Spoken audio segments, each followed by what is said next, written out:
Évangile du jeudi 10 décembre 2020 en Saint Matthieu, chapitre 11, versets 11 à 15. En ce temps-là, Jésus déclarait aux foules : « Amen, je vous le dis. Parmi ceux qui sont nés d'une femme, personne ne s'est levé de plus grand que Jean le Baptiste. Et cependant, le plus petit dans le royaume des cieux est plus grand que lui.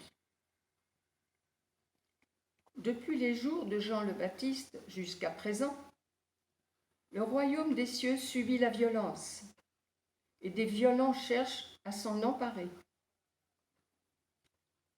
Tous les prophètes, ainsi que la loi, ont prophétisé jusqu'à Jean. Et, si vous voulez bien comprendre, c'est lui, le prophète Élie, qui doit venir. Celui qui a des oreilles, qu'il entende. Parole du Seigneur.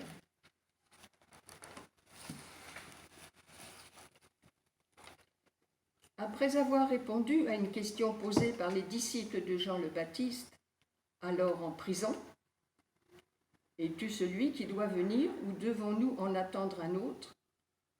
Jésus interroge les foules. « Qu'êtes-vous allés voir ? Un prophète ?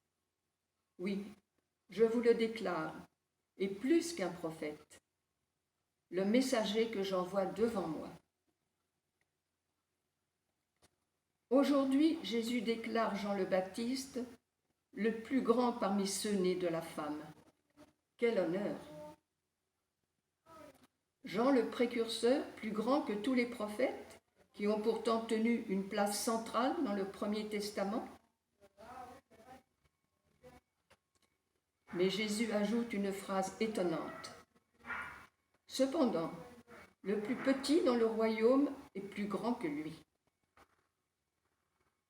La Tobe explique : le royaume est inauguré en Jésus. Jean est demeuré sur le seuil. De lui à Jésus et à ses disciples, il y a rupture, nouveauté radicale. Autre phrase énigmatique.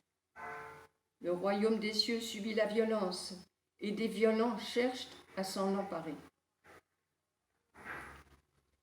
Jésus vise-t-il les adversaires, ceux qui empêchent les hommes d'entrer dans le royaume, dont la venue suscite la violence ? Probablement. Disciples de Jésus ressuscité, ne sommes-nous pas appelés à nous inspirer de la belle figure de Jean le Baptiste, Jean le précurseur du royaume inauguré en Jésus, appelés à lui préparer la route dans les cœurs de tous ceux et celles que nous fréquentons, à nous effacer devant l'Esprit Saint à l'œuvre dans le moindre sentiment, le moindre geste d'ouverture et de don dont nous sommes témoins ou connus de Dieu seul. Voici ma prière.